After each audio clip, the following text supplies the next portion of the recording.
Hey everybody, welcome back to the Sonic Chronicle. My name is Owen, and today we are casually in conversation. Today I am having a conversation with Knoeline Keane.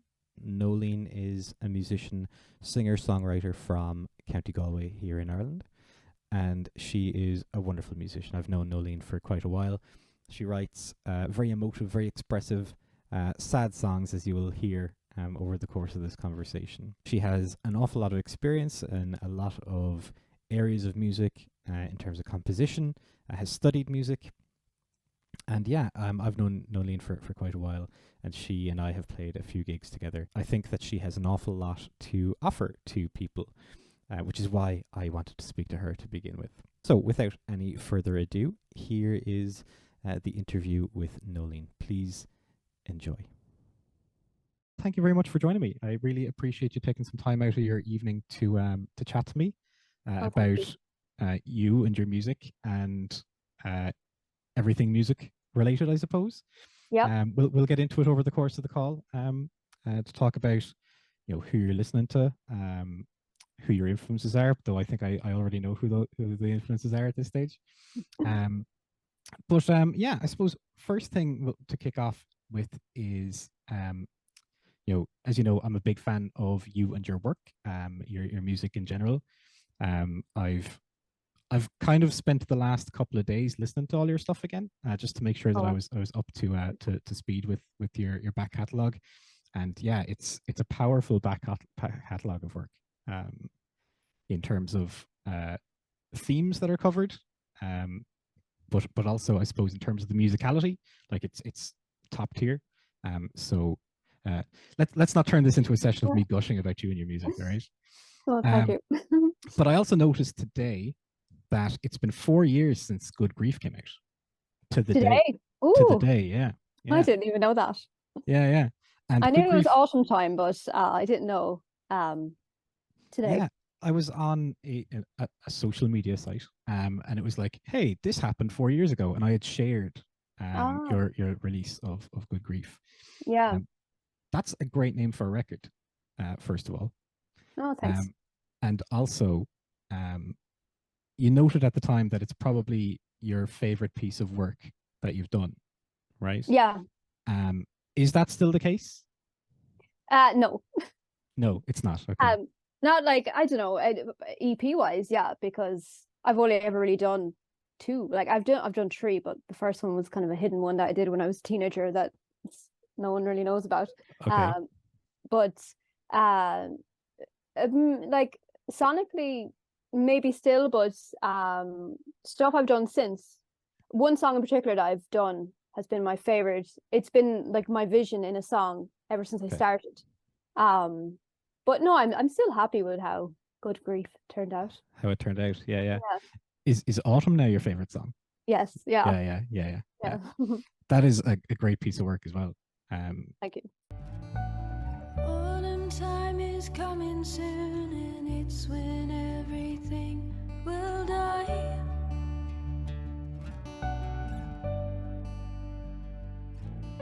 But it's the time of year when I feel the most alive.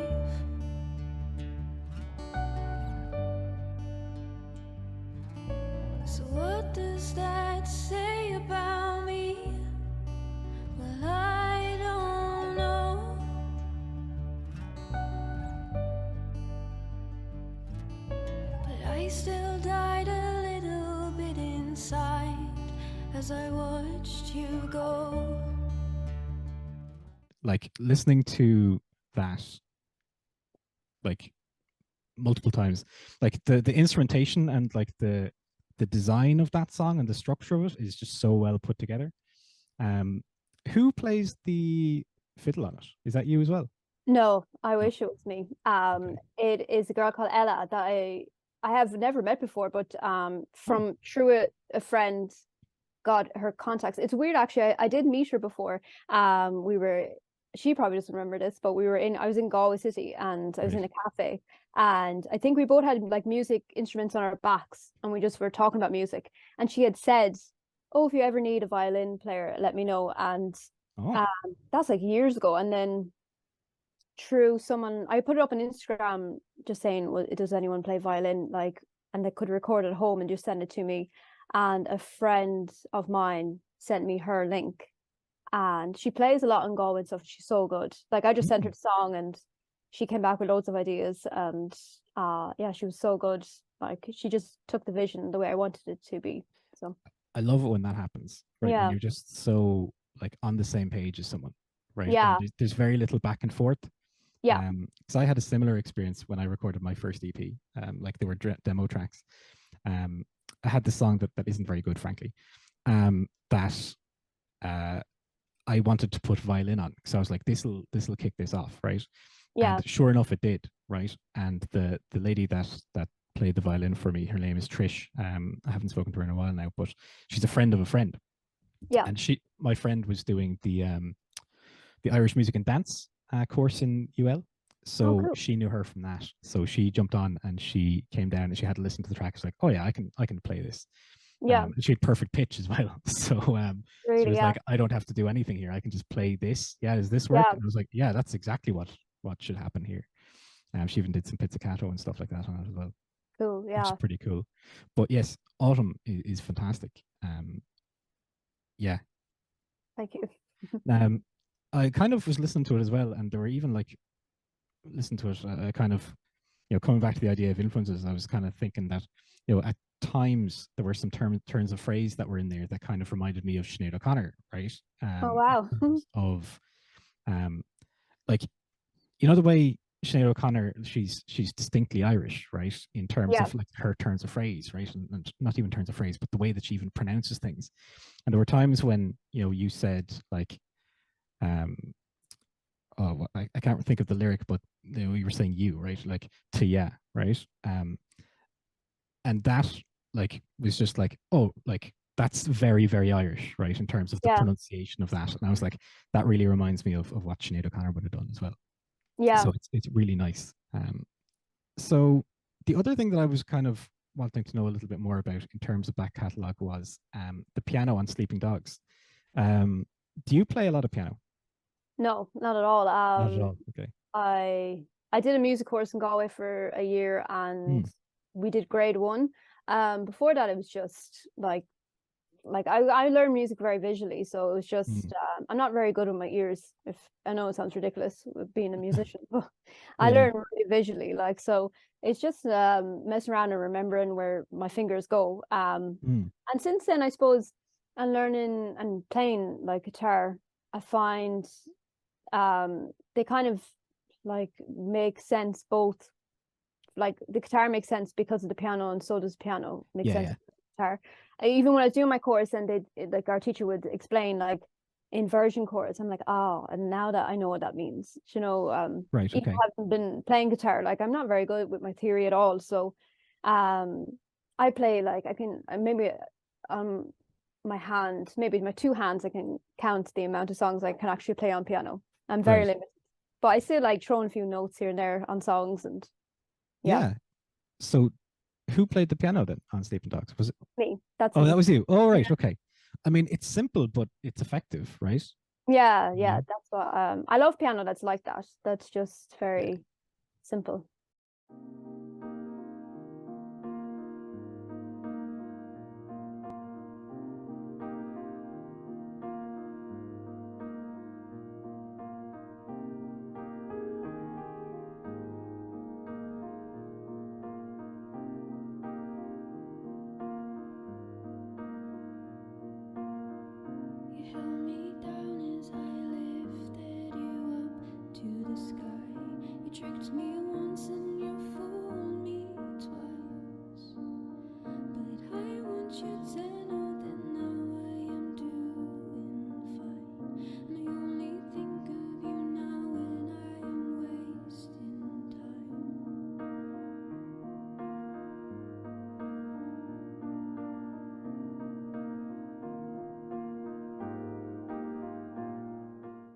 It's funny the way you were talking about like being a very visual musician as opposed to like learning by ear and what have you.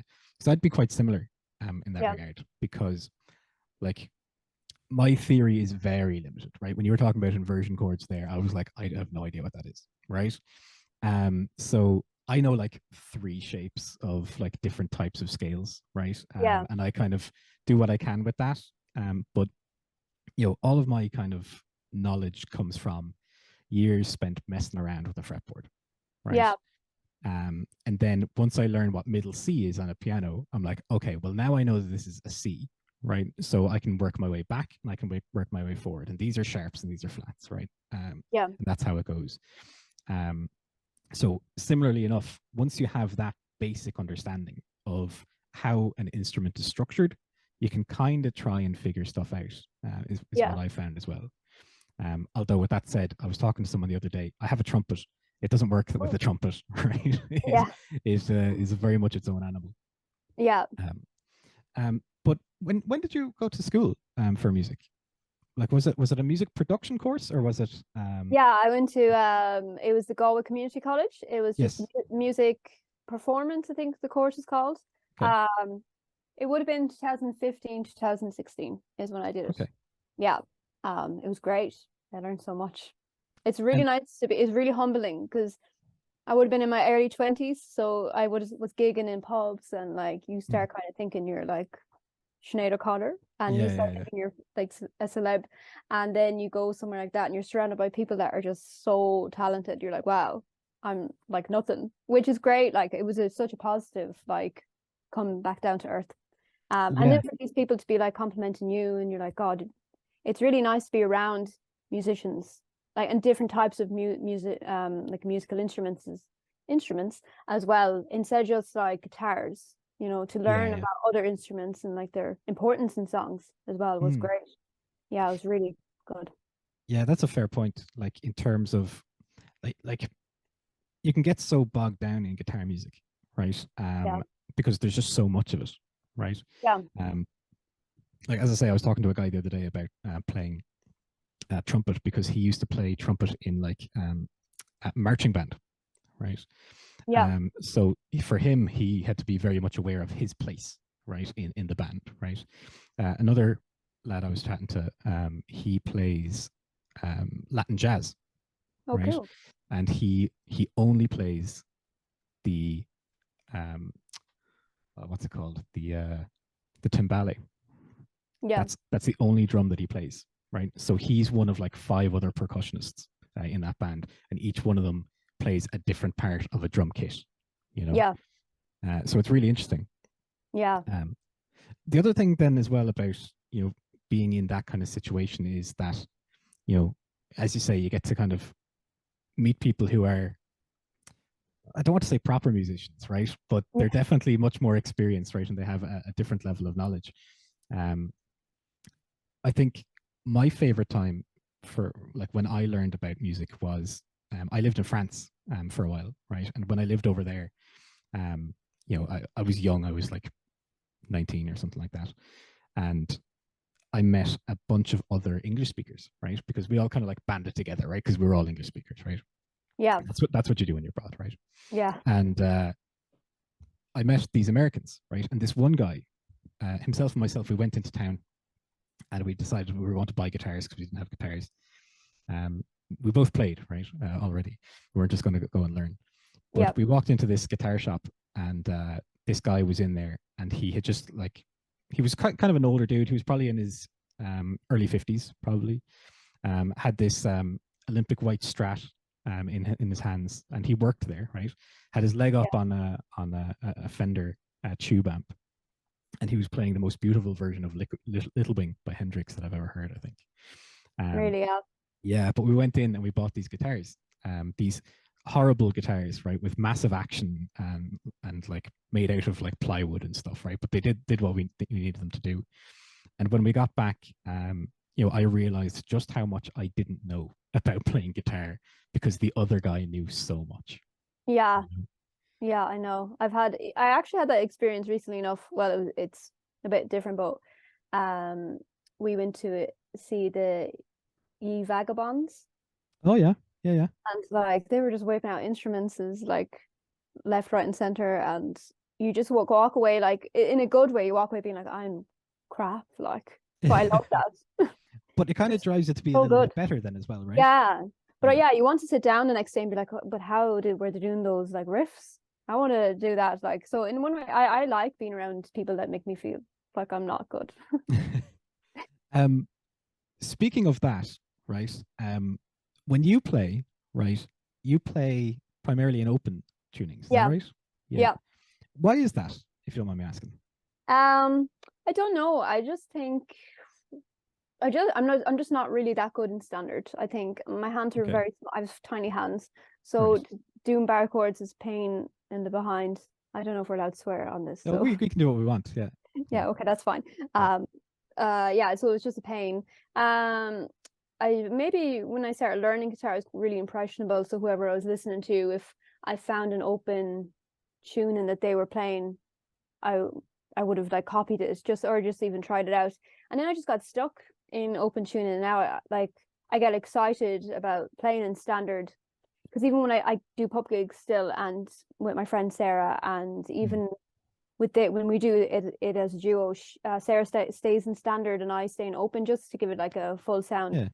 And then if I have to, for whatever reason, play with somebody else instead of her, I go back to standard, and it's quite nerve-wracking, like having to remember songs and do the chords properly. And maybe it's just because I'm lazy as well. I just love the sound of an open guitar.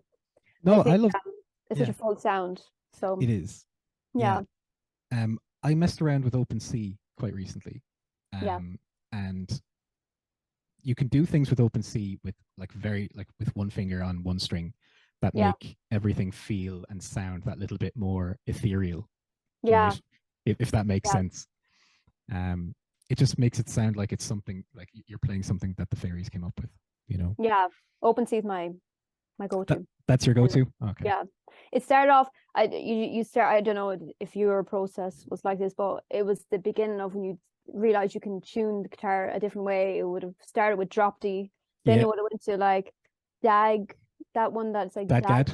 Yes. DAG, yeah. Then it went straight into open D, and then I don't know how I found this weird like Ben Howard plays in it. I don't even know what it's called. It's not open C. I have seen this tuning. I have tried this tuning. Yeah. It's like open. I always call it like open low C. Let me pull this up here. Ben Howard tuning. I think there's one song that he does. CGCGGC. Yes. Yes. That's it actually. And then I don't know how I ended up going from. Then I don't know. Maybe I was learning a song or something and went straight into open C, and now I'm just fully open C. Nice. Yeah. Just looking at that tuning again, that's nuts. CGCGGC. Yeah. It's a really nice. It is. It is. Yeah. Because the reason I know that one, and because I know or how I know it's mental, is because my sister-in-law was getting married, and she wanted a song by Ben Howard at her wedding to be played. Yeah. And the musician that they hired, he was like, "I'm not doing it. I'm not tuning my guitar down to that." Really? Yeah. Yeah. I wrote a song in that tuning. I wrote. Oh, really? Yeah. I don't actually. Most of my I'm trying to think which EP. The first one, the bedroom recordings. I think definitely 2 out of the 4 songs would have been in that low open C. Oh. Yeah. What tracks were on bedroom recordings? Let me take a quick gander here, if you don't mind. I'll just pull it up here. It could have even been all 3. All 4. I don't even know how many songs are on that anymore. I think it's just 4. Is it 4? Yeah. I think it's just 4. Let's see here. All. It's not showing me bedroom recordings for some reason. Anyway, I'll not be too worried about it. Yeah. But yeah, that's good to know. Yeah. Interesting. Yeah, so I think you're spot on in terms of how people kind of come across different tunings. Like absolutely, for me, it was drop D, right? Was the one, and then drop C, because I wanted to go heavier when I was younger. Yeah. And then after that, I just kind of went back to standard for a long, long time. And it's only really recently that I've started revisiting that, because frankly, my ear is good enough to tune to different tunings and then tune back to standard if I need to, Yeah. Because frankly, my ear hasn't been good enough for a long, long time. But with age, it's just seemed to come, I think. Yeah. Yeah. So tell me about your music production, right? because all of your songs sound so good, right? From a production standpoint, right? Okay. Do you use like synth stuff, or is it just like GarageBand and whatever is in GarageBand you have access to, or how do you do it? I have GarageBand because I have a MacBook, and I just I don't have the money to buy anything else. I know like GarageBand at the time when I got it, my MacBook, it was the only thing people were using, and now it's like Logic or something now, I think. Yeah. So GarageBand is for the poor people now, which is who I am. So I stick to who I am, stay humble. Stay humble, yeah. I am just looking because I never know the name of it. It's like an MPK little MIDI little keyboard that it's like it's a tiny little thing. I bought that a few years ago, and you plug it into GarageBand, and it has like the piano, bass, all them kind of instruments. I try my best not to use instruments that I can get people to play or that I can just like try. I don't like fake sounding instruments. I'm fine with like little bells or piano because you can fake them kind of easy enough. Even that, like I always have a habit of putting like this drone humming sound into my, I don't know if you've noticed. I have, and that's why I was asking about the synth. Right? Yeah, it's actually what it is so I'm kind of contradicting myself. It's like the string section on that little keyboard, and I just play like the note the whole way through. Oh, okay. Yeah. Because it really feels like it adds another layer to your production. Yeah, it just fills out the gaps, like if there's quiet bits, or like just I've gone down like the whole of like it's in every song I do now though. So actually the newest song I've recorded, I haven't put it in. So I'm trying my best not to throw it in at the end. Okay, I'll keep an ear out for not it hearing that weird when it comes out. I know. Yeah, exactly. But I also kind of noticed that it was in the gift shop as well on Spotify, right? But that's a live recording, is it? Yeah. So did you have someone just like holding that key throughout the whole thing? Yeah, I thought it would have been fun.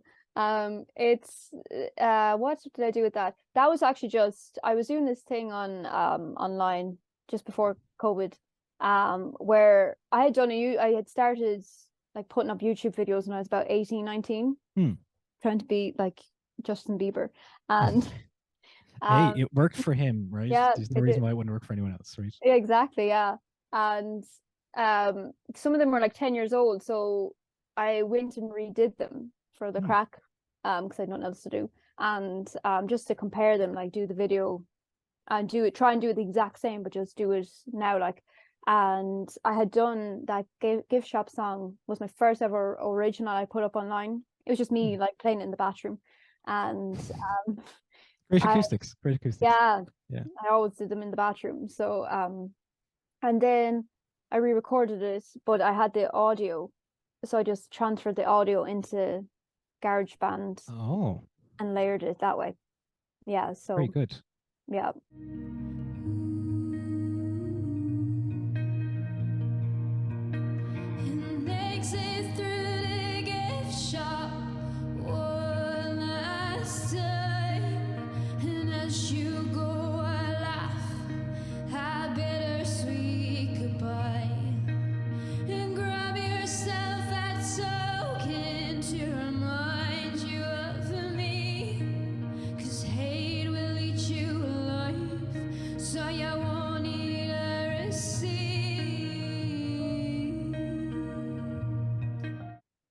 Me and Sarah did this thing for a radio station in Scotland, and what we did, me and her, we did the live bits together, and then I just added everything in after that. So yeah, I'm a bit of I like a live performance, but I do like to add in little bits and pieces too.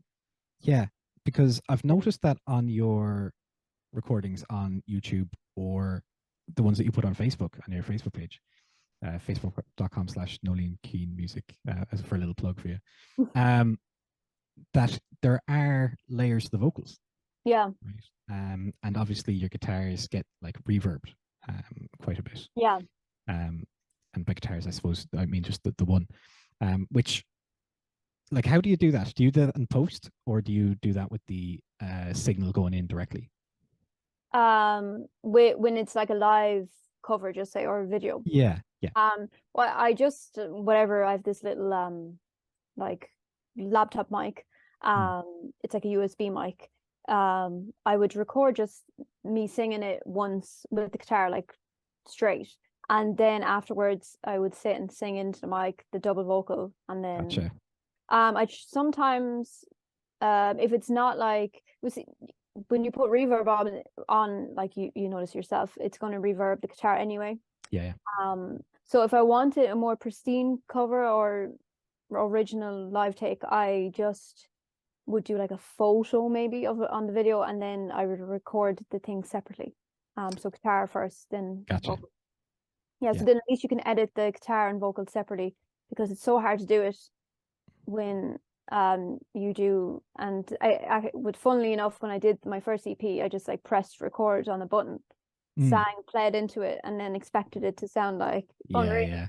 And Of I sent it course. to the master man, and he was like, "Yeah, can you send me the tracks all separate?" I was like, "Oh, I don't even know what that means." Yeah, And he was like, it's all one track. "Pan them." Yeah, and he's like, "It's all Yeah. mono. It needs to be stereo. Pan the stuff." I had to Google what that meant. Like, I didn't know Yeah, anything. yeah. So funny what you learn. Like, Yeah, absolutely. The guy that you put me onto to do the mixing or the mastering for my own EP, when I did that, Yeah. similar enough, like he came back to me going, these aren't all mono, are they? I was like, no, they're not. And he's like, oh, thank God, they're not. Yeah, and he would have been the one that was like, "These are all mono." And I Yeah. remember he rang me, and he was so good to work with, in fairness, because he never He was. like, "Oh, don't, like, I'm going to be a bit of a feminist here and be like, dumb girl in music knows nothing." He just like explained it to me really simple. Like, I've throughout all the years of doing music, I'd always be honest if I didn't know something. I'd never pretend I knew something if I didn't know it. 100%. Like, 100%. there's just no point. I don't like big myself up that way. So when I was like, "I don't know anything you're saying to me," he was like, "Imagine if you were doing a live," he said, "Do you play live gigs?" And I said, "Yeah." And he said, "Imagine when you're recording and you're panning things, just like where you'd stand on the stage." So he was like, "You're center, and then like lead guitar would be maybe like 10% to the left. Yeah. Bass is 20% to the right." And he really made me understand. He did so much with me that way. Like, I think, in fairness, like, he really helped from that moment on. Like, I feel like I learned way more about the production side of like recording the music. And Yeah. thanks to him, in fairness. So He did the same with me, frankly, Yeah. right? Like I knew what panning was, right? So I will say I was a step above that, right? yeah, But I didn't realize the importance of it. yeah, Right, is the thing, right? Like I was like, oh yeah, I'll just stick this in the left ear and this in the right ear or whatever, and that's fine. yeah, Right? And he's like, no, like put these in different places on each ear. yeah, Right? And if you have two guitars, put them in either ear, right? Yeah. In the same spot in either ear, right? yeah, Because that's going to make a massive sound, right? The wall of sound stuff is nonsense. Don't do it, right? Yeah. And I was like, okay, cool. And he's like, now you need to EQ this stuff. And I was like, I'm sorry, sir. I don't know how to do that. And he's Yeah. like, okay, here's what you do. Cut this, right? You don't need these frequencies, and then boost these ones, and then drop this at the end. And I was like, okay, I'll do that. So I did Yeah. it, and I listened to it, and I was like, I figure if I had recorded these better, this would sound better. Right? yeah, You know? yeah, yeah. You wish you had the knowledge then, but at the same time, I love like, like, even for, if like you said about the memory coming up and of like your song or EP or whatever you've done coming out. I love like going back and listening to it and being like, oh, like, as much as you wish you could like have done it differently, at the same time, it's a very nice thing to be able to go back and listen to what you thought at the time was your best, like, Yeah. And like every time that I listen to something that I've done, I hear new mistakes. Really, yeah. Yeah. I used to be like that, and now I look back on like, oh, I'm really happy I did that. I try and be more positive, because like there's no point in, you're never going to fully like, well, maybe some people do, but you're never going to love what you do. I mean, look, sometimes the imperfections make it what it is as well. Yeah. Right. I mean, what is it? Not Master of Puppets. Enter Sandman. right? Or not Enter Sandman, One by Metallica, right? Yeah. Kirk Hammett's A string is off, right? It's out Yeah. of tune, right? But that song wouldn't be what it is without that. Yeah. Yeah. There's a Um, story about, sorry, but go on. is it Be My Baby? Do you know a song that's in Dirty Dancing? Yeah, it's a great song. I read this somewhere, but I don't know if it's true, but that they were like their takes were like going on forever, and they were getting really mad, and the drummer wasn't gelling with them and whatnot. So they kind of were like, this is the last take, or we need to find somebody else. So they started recording, and he like dropped his drumstick or something along the lines of that. So like that beat, that sounds like he's missing a beat. Right. And he just continued it for the whole song. And afterwards, they're like, oh, I loved the change you did with the song. Sounds great. So Very like you're good. listening to a mistake, which is kind of cool. Yeah. Love that. Yeah. Because like music is so subjective anyway, right? Yeah. You know. And speaking of music being quite subjective, let's talk a little bit about, if you don't mind, if we can kind of move to talk about your music again a little bit, and the subjectivity of music. Coming back to that, people kind of like, music is subjective and people relate to different things. But I think that in terms of your music, a lot of it is quite relatable, right? In a lot of ways, right? Like in terms of the themes, right, of your lyrics and that kind of thing, right? Yeah. A lot of themes of like loss and longing, potentially being taken for granted somewhat, right? And there's a huge amount of vulnerability, right, to the songs that you put together, right? Are you ever afraid of that? Or like that you might be putting too much of yourself out there? Or is it just like, listen, this is me and you can take it or leave it? Yeah, no, I've never really thought about it, to be honest. I think if you start like if you start writing music with like, oh crap, everyone's gonna, not everyone, but like people are gonna hear this and you're gonna think this of me and you're never gonna write what you want to write, like. So no, I'm not like the most like, I'd be open in a conversation, but I'm not the most like, look at me person, or Sure. Even growing up, like I was always in the background of things. So I just like to people watch, and I like to just stand back. And but if I'm approached, I would give you the time of day. Like I just think then that I just lay it all out in my music, because not that I just wouldn't have been, and maybe even now I'm not the most vocal person. Like I don't need to be seen. I don't need like there's all my teenage years, it never bothered me if I was like cool or popular or yeah, of course. yeah. So I guess I just why maybe I just had nothing to, there's nothing riding on my songs being personal, because it's just, yeah, it's therapy in a weird way, isn't it? It is. It really is. Yeah. I know that you say, I think it's on your Twitter bio, that sad songs make you happy. What about happy songs, right? Like, is it exclusively sad songs, exclusively sad music, or like, I know that Springsteen and Petty are big influences of yours, right?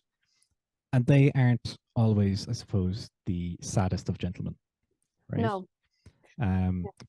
But they do still write about them, right, and their experiences, and you know, what it is to be alive and to live in their environment, right? Yeah. Which you do in some places as well. Yeah. I don't know. I think actually you probably have heard like Scott Hutchison say before that he was an emotional masochist. That's true. Yes. I feel like I'd be along the lines that, I don't know, like nothing, like I feel like bad on my family in one way, because they must be like, what happened to her that she's so miserable? Because nothing happened, and that's what's kind of funny. And I said that at a gig once, like, I don't know why. And actually, when I gonna throw a little thing in here, where when I supported Mick Flannery, like I'm a huge Mick Flannery fan, and he's like writes the most miserable songs, and I love that. But saying like his mom was like, I don't know, like why you're so miserable. And he's like, I don't even know either. Like, I just people are drawn to different things. I think there's more. It's a bit deep, like, but there's more like realness in sadness. I think happiness is very, I don't know, not that it's fake or anything, but people feel weird when they're happy. I don't know. Like, it's just, No, I understand exactly that what makes you're any saying. sense. I think there's like empathy, and there's like kind of organicness to sadness, if that makes No, sense. I've always found it easier to write when I'm sad, Yeah, right? Because you have a feeling that you want to get out there, right? But when Yeah. you're happy, right, you're in that, right? And Yeah. you experience it in and of that moment, right? yeah, But when you're sad and you have regrets, those are the things that eat at you and you think about, right? yeah, As a result, that's the thing that you want to get out there. But if you're happy, you're just like, this is the moment, right? yeah, And if it fleets, if it goes, it's gone. Right? yeah, And then it's like, well, what happened that I'm not happy anymore? yeah. And see, happiness is a feeling, and that's what makes. Do you know when people are like, "What do you want to be in 5 years' time?" And everyone's like, "I want to be happy." Yeah. Like, you'd be weird if you said, "I want to be sad," but they're just sad, happy. They're all just like emotions. They're fleeting. So Yeah. sadness gets such a bad reputation, especially sad songs. But I love sad books. I love sad films. I like anything, because like if you're going for a walk and you're like something's on your mind, and like you're not going to listen to an upbeat happy song, like, yeah, I kind of have like, I have a vision now of like what I need to do. But when you listen to a song that has like reflection, and you're like, yeah, well, maybe this helps that. And I think it can kind of like, you can like navigate through circumstances with sad songs more so than happy songs, you know. As you say, it's the therapy, right? Yeah, You know, it's definitely a way for you to, I suppose, vicariously work stuff out. yeah, yeah. I did Sorry. steal that quote from Julian Baker. She said sad songs make me feel better. So Oh, really? I can't take Okay. credit for it. Oh, all right. Okay. Is Julian Baker why you call your guitar Julian, by the way? Yes, yeah. I call Okay, cool. all my instruments are named after famous female musicians. Oh, so which one is Phoebe? She's my Martin guitar. Your Martin guitar. Yeah. Is your Martin the your main guitar then? Your main squeeze? Now it is. Oh, nice. Yeah, I got it over COVID. I always wanted a Martin, but this is the funny thing. I've been kind of lucky. Like I didn't really work my way up guitar wise. When I started gigging, I went and got a proper guitar at the beginning, so I didn't. I had like one or two like crappy guitars that didn't sound great plugged in, but like they were just at home guitars. But when I started like doing music around 19, I went and got a bank loan and like bought gear and a guitar. Wow. So Okay. I've been lucky that like I've never really had to be like the owner of crappy guitars. But I always wanted a Martin. I guess everyone I was listening to was playing Martins, and then when I got it, I was kind of like, "Oh, is this it?" Oh, really? Yeah, and I do like it and stuff, but I always say like if my house is burning down and I had time to save one of my guitars, it's my Tanglewood all the way. Like, and it's not like the best Tanglewood in the world, but I got they're really good lucky. guitars. Yeah, it sounds, in fairness, it sounds so good. It needs to be like updated. The volume's gone kind of weak in it, but it's still my guitar that I like would save. I love it the most. I like my Martin, but I think because I didn't really have to work hard to get my Martin, whereas I had to like pay off a bank loan with my Tanglewood. There's more like, and it was like holding a Tanglewood at the time like was such a big deal. And again, as you get older, I think the novelty of like getting things that you wanted wears off too. Yeah, maybe. Yeah. Sometimes. I mean, I will say that I've had a lot of crappy guitars. Really, yeah. Yeah, but at the same time, I kind of love every one of them. Yeah. Like my first guitar was a Hohner guitar. My dad came home from work one evening with a guitar that he had spent like, I think it was £90 at the time on, right? Yeah. And he like showed it to my sister. He's like, ta-da, right? I've got this guitar for you. And she's like, I already play like the flute and the piano and stuff, so I don't need another instrument, right? And I was just like, I'll play it. And my dad was like, what? You will. And I was like, yeah, sure. Give me some lessons and I will play it, right? So I went to lessons for like a year. Yeah. And they weren't very good lessons, right? Is what I'll say. Like the guitarist who taught me to play is a very, very good musician. He's in a particularly prominent band in Limerick, is what I will say. But he basically came along and he tabbed out songs, right? Yeah. For me, and showed me like how to play them and checked in on a weekly basis, right? And he taught me those three scale shapes all those years ago when I was like 14, to how to play. And that's how I learned to play guitar, right? Yeah. And then again, for years and years, I noodled around and tried to figure out a fretboard. But yeah, that was my first guitar, black Honer guitar, terrible action on the guitar. Like the strings were like sky high. My first electric guitar that I received or that I got, like I bought it myself. It was a Yamaha Pacifica 012. Pretty good guitar. I still love the neck on it because it's like a lollipop stick. It's so thin that you can like run around it. It's so good. And then I had that guitar that I bought in France. I have an Ovation Tangent, which doesn't sound great acoustically, but sounds fantastic when it's plugged in. Yeah. And then I've got like a couple of guitars back here then as well. One of which I got as a hand-me-down. That bass guitar is a hand-me-down. Yeah. And then this one here, I got purely for the Spider-Man finish. To be honest with you, Yeah. That's the only reason I got it. Cool.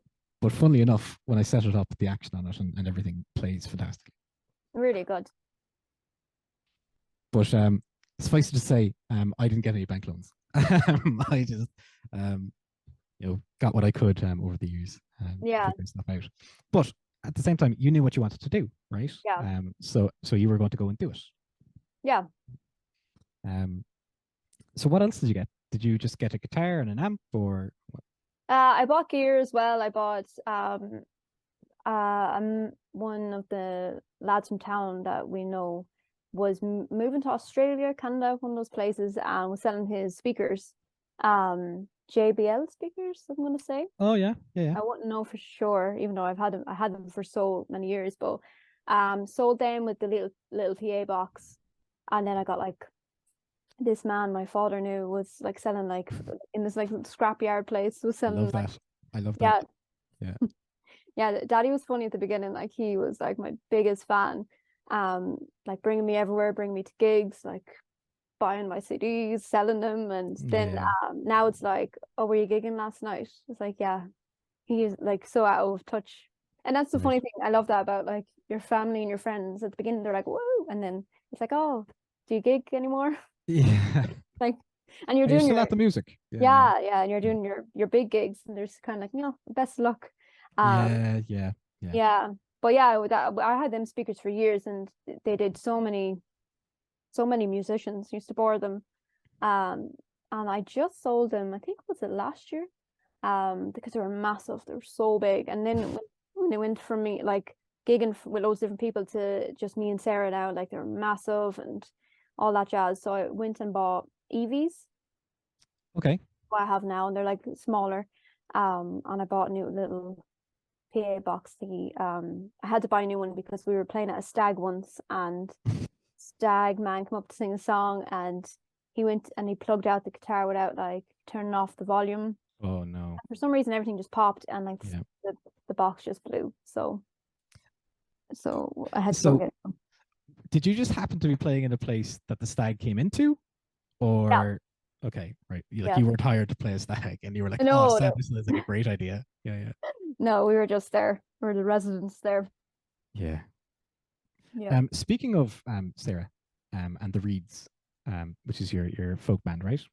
Yes. I have questions about bands, but I'll come back to that in a little bit. Have you've been playing with Sarah for quite a while then, have you? It feels like a while, but I won't tell her that. That's fine. In a good way. I can't believe I only know her as long as I do, if that makes sense, is what I mean by that. Absolutely. Since about 2017 is when we started doing cover gigs. And Covers is kind of all we really do. Sarah's really good. She plays on a lot of my originals. We've never really got to the stage of doing originals ourselves. Maybe in the future, but it was nice because I met her through her husband was one of the lads that I was gigging with. Oh, very good.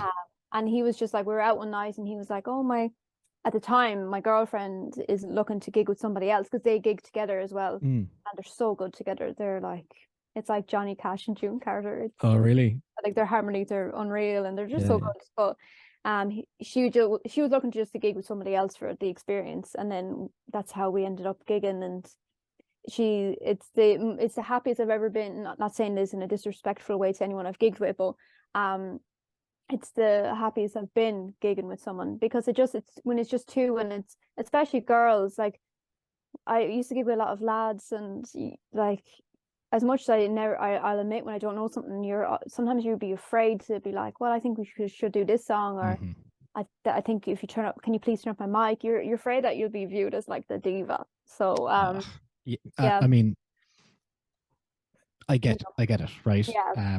Now, obviously, as a man, I don't have that, I suppose, stigma, associated with it. Like when I was in bands and like when I was in particular the singer in the band, right? Yeah, maybe I got the diva stigma there, right? But I probably earned it, right? As well, right? But yeah, that can be intimidating, absolutely. Yeah. So to be gigging with another woman, I'd say there's a lot of like value there for you. Yeah, right?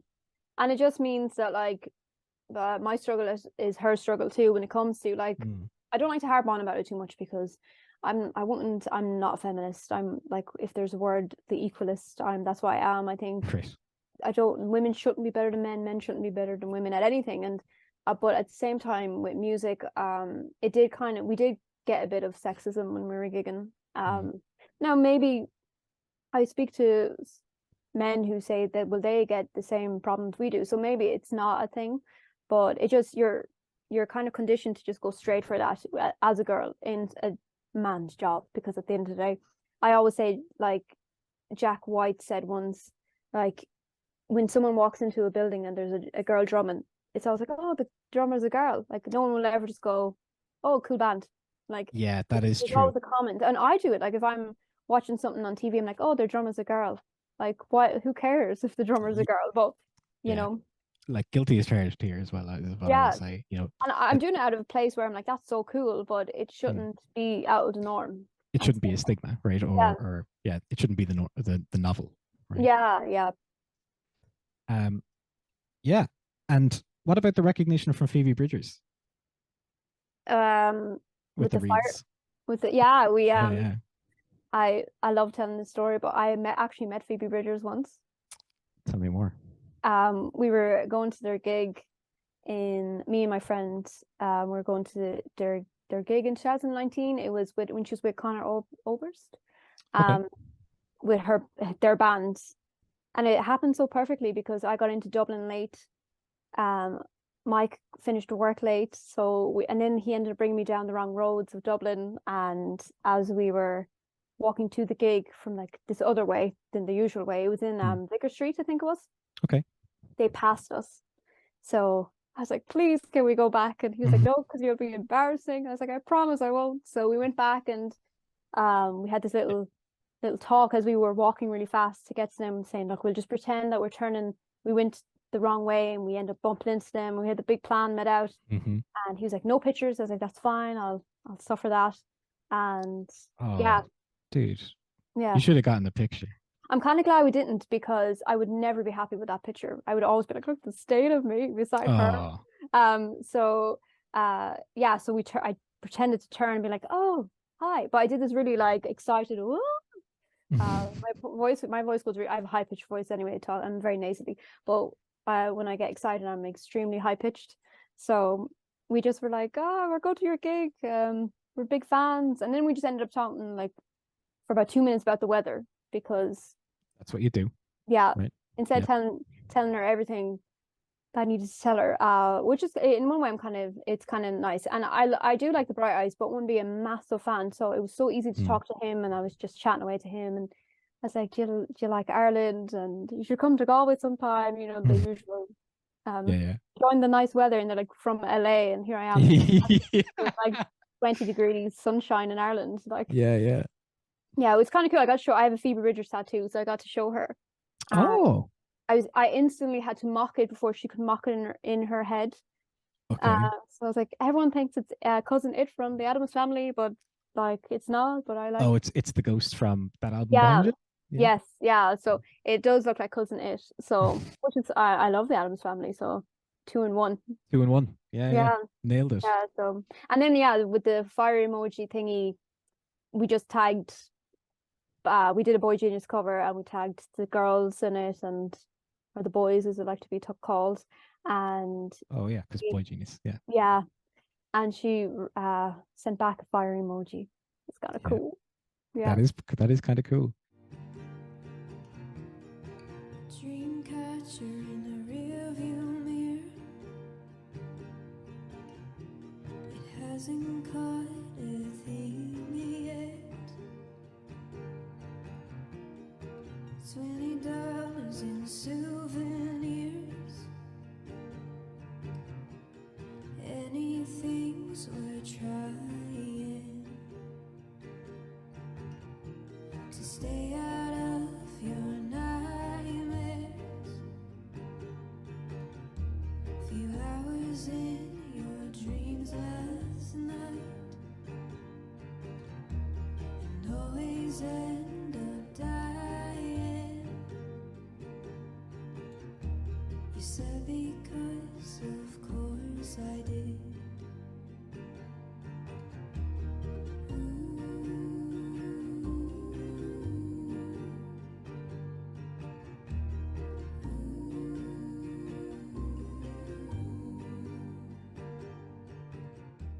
Do you think she remembers you? Hopefully not. Yeah. So. Sound. Yeah. So who are you listening to these days? Is it Phoebe Bridgers? And because what I will say is the song that she did with The National is unbelievable. Yeah.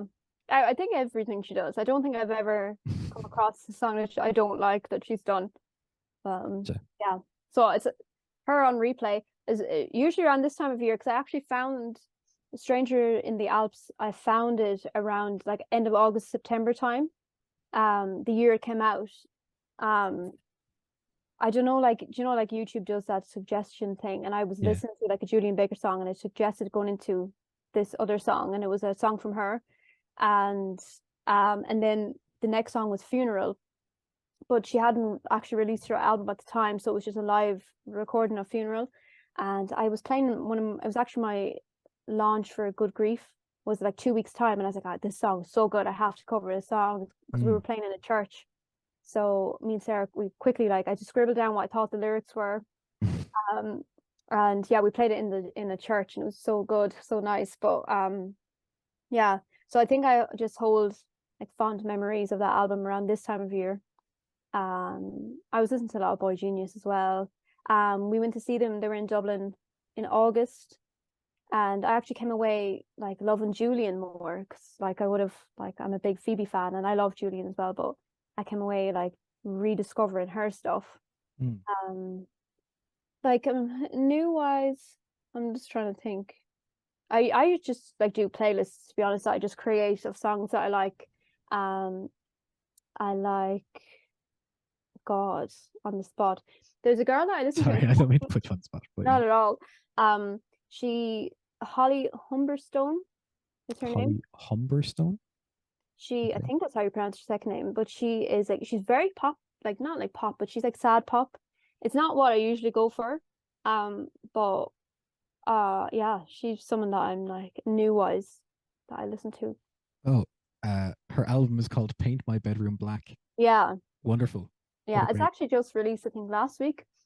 Oh. So I don't really listen. It's awful, but I don't listen to new music. I am also awful, because I also don't listen to much new music. Like songs will come on the radio and someone will be like, I love the song. I'm like, I don't know this song. I've literally never heard this before in my life. Yeah. I like to rediscover bands or musicians that I didn't give a chance at a certain time in my life. Or just like finding, like, I went through a really massive phase of Cat Stevens like a few months back. Oh, I love Cat Stevens. Like where I slept on it for so long. Like funny. Tea for the Tillerman from start to finish is an incredible album. Like it's probably one of my biggest influences in general. I think him and Josh Ritter I think are probably my biggest influences. Really, I'm going to Josh Ritter tomorrow night. Oh my god, I picked the wrong time to have a 6-month-old. Yeah. yeah. Is he bringing the band? Yeah, he's doing it's the 20th anniversary show of Goodbye Starling, is it? Oh yes, that's it. Yeah, and he's doing yeah, it's tomorrow night actually in the Leisure Centre, Leisureland. Yeah. Leisureland's such a weird venue. Yeah, I've only ever been there I think twice. I've also been there twice, I think. I saw Franz Ferdinand there a few years ago. Oh, cool. They're lovely lads. They're really nice lads. I bought their vinyl and they signed it for me. Oh, cool. And they're a bit of crack. One thing about the bands and the Reeds and the like. You mentioned that you don't, or that the Reeds is probably the happiest you've been in terms of like playing music with someone, right? Yeah. Have you ever thought about putting together like even like a small 3-piece band for your own solo stuff, like someone with like a small kick drum and a snare and a hi-hat, and then someone to play an upright bass or something like that to go with you, and like I suppose something quite similar to what Emma Langford might do. Right? Yeah. I never really thought about it, to be honest. I think because I don't know, I vision what I need to do myself, and then I just get people in that I know that can play something, or I don't know, because I'm not doing a huge amount of music at the moment, to be honest. Life is getting in the way, but whatever I do, it always just starts with me anyway. So maybe if I was like permanently doing it, the original stuff, I could definitely consider like forming something together. But the fact that I'm not doing a huge amount, there's just no point. I wasn't plugging anything, or I wasn't asking for a spot or anything, right? But I suppose what kind of stood out to me, like revisiting all your stuff over the past couple of days, is that, and this is something that was said to me very early in terms of my career, was I'd love to hear this with the band. Yeah, I used to get that a huge amount. Yeah. But it's funny because like I'd get like, oh, your songs could be so much more if you put bands to it, all that stuff. But then I go back to like my favorite Bruce Springsteen album is Nebraska, like, and it's just him. Like, and even like Sprained Ankle, Julian Baker's album, like she did that for her friend was doing sound engineering and needed someone to record as his project, and ended up like just doing her album for her, like in the studio on the spot. And some albums are so good with just a few people and a few things. I'm a big band fan, but bands need to be done right, or I get kind of like, because there's no bands now, like there's no actual rock bands. Like, no disrespect, but they're considering boy bands now like rock bands, and they're not rock bands. I mean, they're not, right? I mean, no disrespect intended, absolutely. I don't take any offense to it myself, because I'm with you, right? They're not rock bands, right? Like, rock music is dead, really. It really is. Yeah, I mean, mostly, right? Because, I don't think we've talked about a current rock band, apart from maybe The National. But even then, they're would you class them as a rock band? Are they more of like an indie experience more than anything else? There's no Led Zeppelins anymore. Like, look at it that way. I mean, the closest thing that we had for that came along related to Led Zeppelin quite recently was Greta Van Fleet, right? Yeah. And they were massively criticized, right? Because they're just like, it's just Led Zeppelin, right? And it's like, yeah. Is more Led Zeppelin really such a bad thing? But, there's actually a band that I'm listening to kind of follow the last question as well. The Love Buzz. They're from Cork. They're so good. They're like they have like a Weezer vibe. But brilliant! I love Weezer. Like band music. It's just so refreshing to hear decent band music. Even like the Scratch, like, what they're doing is so cool. Absolutely. Like them kind of newbies, well, like they're not newbies, but you know what I mean, they're not like out 20 years ago. There's a band that I'm like, they're like locals, is the Bog Bodies. They're so good. I think I know the name. Yeah, so I've- so good. I've probably heard the name around, but I haven't listened to. Maybe they came up on one of my release radars before I started reviewing my release radars at some stage. So good. Just Um, very organic, like oh, very Celtic, almost like pagan kind of music. right. Very rooted. It's very cool. To release something so like different as well, without trying to be different. It's really Mhm. cool. But I think that's what we're kind of going back to. Like even the Mary Wallopers, like I think we've nothing left that we have to kind of like almost like Irish rock, Celtic music is very like cool at the Mhm. moment. So Yeah. I mean, what is it? Like working like Coldplay had like an uilleann pipe riff, right, on one of their recent songs, right? Like, yeah, we're undeniably cool as a nation, right, in terms of yeah, our music, right? Like we bring a lot to the like table. Irish folk music it will never date. So I think it's cool Mm. that it is coming back to like new generations, like the likes of the Dubliners and like the Pogues, all that. Like if it has like, I'd be happy if that's even just like reinvented again, Yeah. because they try and reinvent rock music, and for me it's just not working because they're putting down bands that are like they're considered pop, and there's nothing wrong with pop music, like but just Yeah. stated as pop music, That's it, right? Yeah. Like call it what it is, right? Yeah. It's pop music because it's popular for a reason. Yeah. Right? Yeah. Have you ever heard of and look, this is just us like talking about bands now at this stage, but that's fine. I don't mind that. Have you heard of Sleep Token? No. So I don't get Sleep Token. I just don't get them, right? So they're kind of one of these. They're a young person's metal band, from what I understand, right? Not to age myself here, right? Yeah. But they kind of have like this lore and this aesthetic around themselves that has made them like quite popular. Like I'm just going to share my screen here real quick.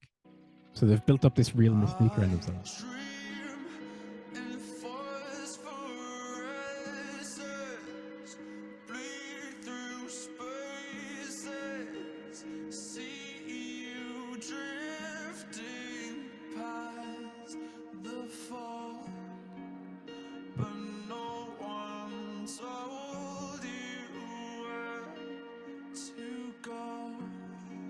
So the imagery is really cool, right?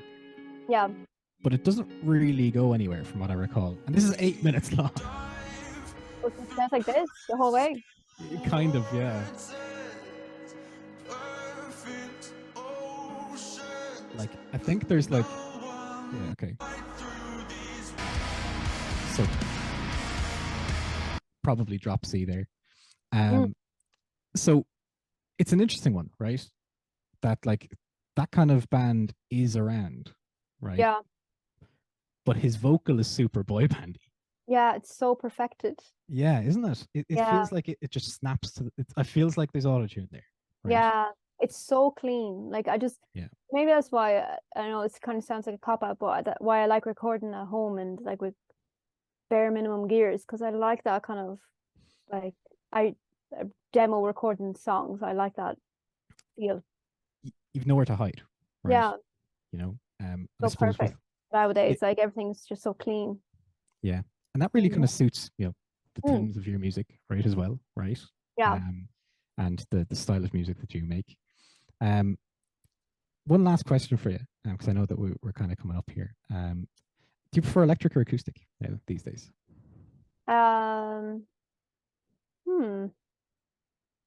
That depends on the day. Yeah, but fair enough. To be honest, I wouldn't really play my electric as much because there's a lot more effort in setting it up and that. But it depends on what I'm like listening to, even like what kind of vibe I'm going for. At the moment, I just love playing like simple chords on an acoustic guitar. Yeah. Like just chilling out, playing like G, C, D, maybe throw an E minor for good measure, and yeah. I think the nicest songs are the ones that are just so simple, and so hard to do. Do well. Yeah. Yeah. Yeah. Yeah, I think yeah, so over the weekend I was I do I know it's really early to talk about Christmas, but I try and do a Christmas cover every year. Yes. Just pick the one I'm going to do this year, and at the beginning it was all on acoustic, and now I'm in my head I'm starting to like vision how I'll record it, and I'm like, maybe it'll sound nicer in electric, because Mm. there's some kind of like that reverb, and there's such a like sentimental kind of feel to electric Yeah. sometimes. Mhm. I don't really use many pedals. I just use chords sometimes, and I'm all for reverb. So yeah, Yeah. really I depends mainly, on the day. I really kind of do all my effects in post these days. Like, I don't really do any kind of effects going in directly, because like similar Yeah, to yourself, like I've got like a super basic recording setup. Like I've just got a line 6 box here, right, going into my rig here, my PC, yeah, and then like I use the amp modeling through the pod farm, and then Audacity, and that's it. yeah. So there's the Audacity all Mac the way. version. Yeah, yeah, yeah. Audacity all the way. It's so good. That's what I started on. Oh, really? To be honest, probably still will use it, but when I got my new laptop, like it's old now, and it's actually, I think it's on the way out. It just came with GarageBand, but like Mm. I don't knock Audacity at all. I think sometimes the simpler the better as well. I'm not like, it's good gear is wasted on me, if that makes sense as well. I Jack White said that as well, didn't he? Did he? I think Jack White did say that, because Yeah. he was going around playing that plastic guitar for so long, Yeah. right? So he was like, yeah, I like the feel of bad gear because it makes you be better because your gear Yeah. is so bad, right? Yeah. And then he was like, good gear is wasted on me. Yeah. Oh, there you go. Anyway, look, we're after over an hour chatting. Before we wrap up, is there anything that you might want to plug? Ooh, do I need to plug anything? I do have a new song. It's coming very slowly. It's actually not really a new song. I've done it before, but I always felt like it deserved more than what it got. So I'm redoing it with better, kind of contradicting myself, but with better gear. People are playing on it. It's like performed better. Yeah, so I'm excited because it's probably the one. It wouldn't be my favorite of my songs, but it's the one that people seem to like the most, and it's also it's funny because everyone's like, it's the happiest song I have. Is it can I hazard a guess? Is it Yep. Is it Tainted? I love There that you go. song. It is so good. Oh, So I it can't is wait. tainted. Thank you. I can't wait for that. That's brilliant. That's kind of all I have at the moment. All that I try and do a song a year, no matter how busy I am, just to keep me doing something. The thing that I like the most about Tainted is that it's very similar theme wise to like a lot of your other songs, right? Yeah. Like talking about what's the lyric? You're the greatest frustration of all my frustrates. And like I had to like when I was writing, I was like, is frustrate a word? you know what? It's poetic license. You know what? But also, what is it? You kept me on my toes, and you were just out of reach, wasn't it? Until you were out of reach. Until you were out of reach, yeah. So like, again, very much about like the kind of feeling a little bit like somewhat used or hard done by, or taken for granted somewhat. And by the end of it, like it's nearly joyful that like in the middle section when you're singing like it's over, right? Yeah. That's nearly joyful that it's like, I'm free now, I can be myself, right? Yeah. That, like, sure, this thing is done, it's tainted, yeah, grand, but it's over, right? Yeah. So that's what I really like about it. In addition to the fact that it's a bop. Oh, thank you.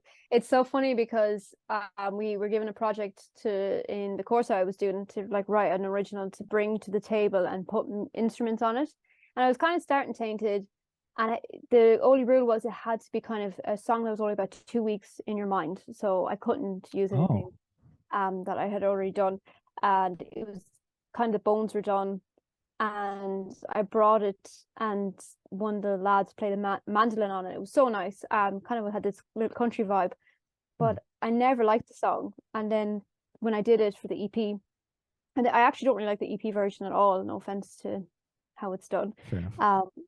I'm just saying that to myself. Okay, okay, right.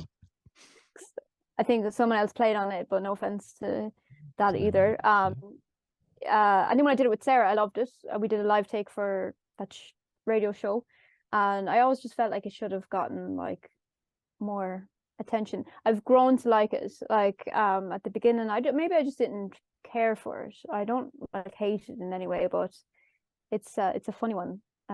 Anyone I talk to, like, yeah, it's definitely my favorite. But again, it's probably because it's the happiest one. So I always find it's a strange thing, and look, I know that we were kind of wrapping up there a few minutes ago, but this is quite an important thing for me as well, right? That there are songs out there that I'm like, that I've put out that I'm like, yeah, this is work, right? That I've put into this, right? This is something that I've spent time on. I've worked on it. I spent hours poring over models in my software to be like, oh, this is the sound I want, right? Yeah. This is what I'm going to do. Take isn't good enough. Take after take after take, right? This has to be done, right? And then I release it and it's like, all right, okay, cool, right? And then it's like something that I release like with cowboy chords and is like super basic, is thrown together in like 3 hours or whatever. And I'm like, that's kind of cool, right? And release that, play it at gigs. It's the only thing that gets people dancing. Yeah, it's so true. It's the irony, isn't it, of me being a writer in music. It's the same with me, like with The Villain. Like The Villains, I always like write from experiences or like dragging things from even other people's experiences. The Villain's completely made up. It's my one only probably really song. Yeah, it's completely just maybe the subject matter is quite similar. Maybe I threw in things like subconsciously. And I told everyone that you're wrong. Oh, I shouted it from the rooftops. I wrote it in my songs, but I'm willing to be the villain in your story. If it makes you still have to think of me.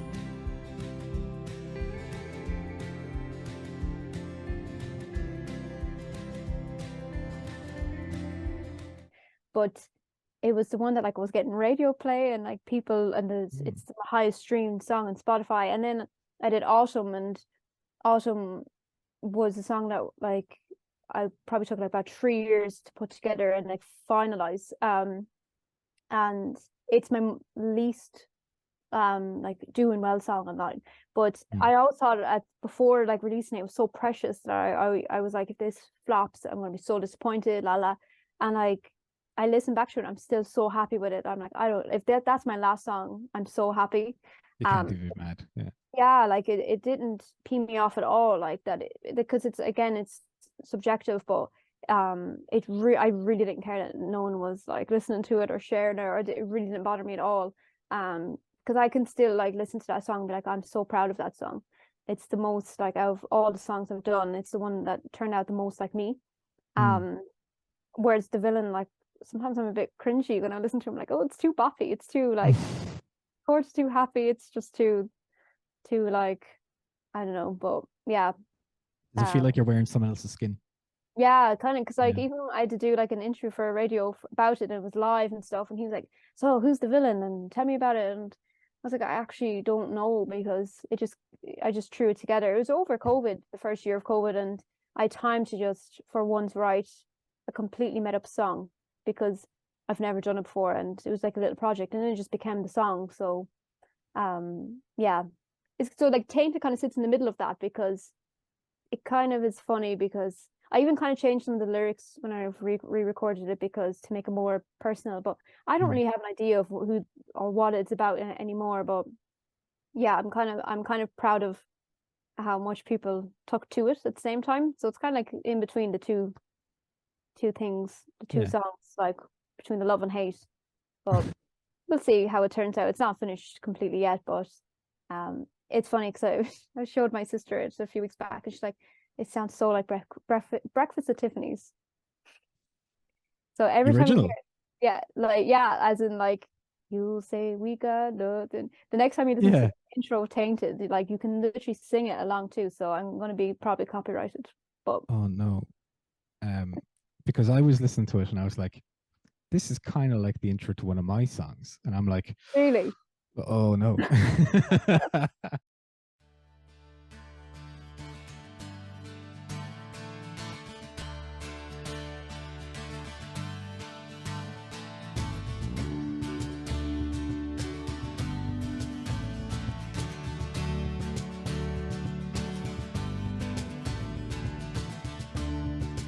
You're my biggest failure to date. Most frustrating out of all my frustrations. I can't change your mind, and I can't change your mind. But so you're the only one I see when I close my eyes.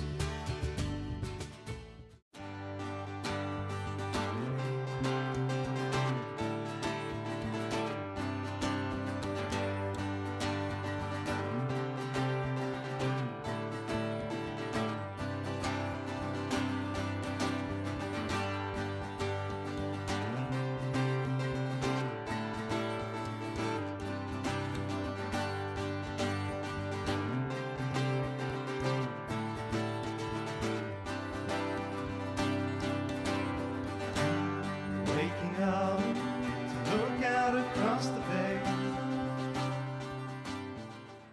oh no. Oh no. Oh, no. Yeah, well, I'll be sued by whoever did Breakfast at Tiffany's, and then That's I'll fine. You can sue me for Yeah. the money to pay the You can breakfast at Tiffany's guys, Yeah, and I'll try and find someone to sue after that, so that we Yeah. can just keep that chain going. it's like that's all I hear too when I like. That's why it kind of makes me laugh, especially now because I play it in a different tuning. That it sounds so like it. So if you go back, you'll hear like you can sing along to Breakfast. Okay. Well, that's something I'll do after this. Thank you very much for taking the time out again to having chat me. with me. I really Not at all. appreciate you chatting to me. Also, I suppose on a personal note, one thing that I just want to say as well is when we first, I suppose, encountered one another, right? Mhm. You know, it was just via Twitter. You know, you were putting together the Scott Hutchison gig. You know, this was actually kind of like it was my first year back gigging after maybe like Yeah. a 10-year break. Ooh. So I think it was like my second gig that I'd done back. So thank you very much for giving me that opportunity and for Not at all. you know letting me meet you and for letting me meet like Keith John and Kira and Porrick Jack, who's doing very well for himself as Yeah, well. he's so at the good. minute. He's so good. Yeah. But yeah, thanks for taking a punt on Not me, at all. and I Thanks really for doing appreciate it. It it. was great. Great night. It was a great night. It was a Yeah. lovely time. Lovely time for a great cause. Yeah, exactly. But thank you again, and I might play, if with your permission, I might cut in like different parts of your songs at different times over the course of this. Yep. As well, if people want to hear that. Cool. But yeah, thanks so much for your time. I really appreciate you. it, Knoeline. Thanks for having And me. I can't wait to hear the new version of Tainted that maybe or maybe not doesn't sound like Breakfast at Tiffany's. No problem.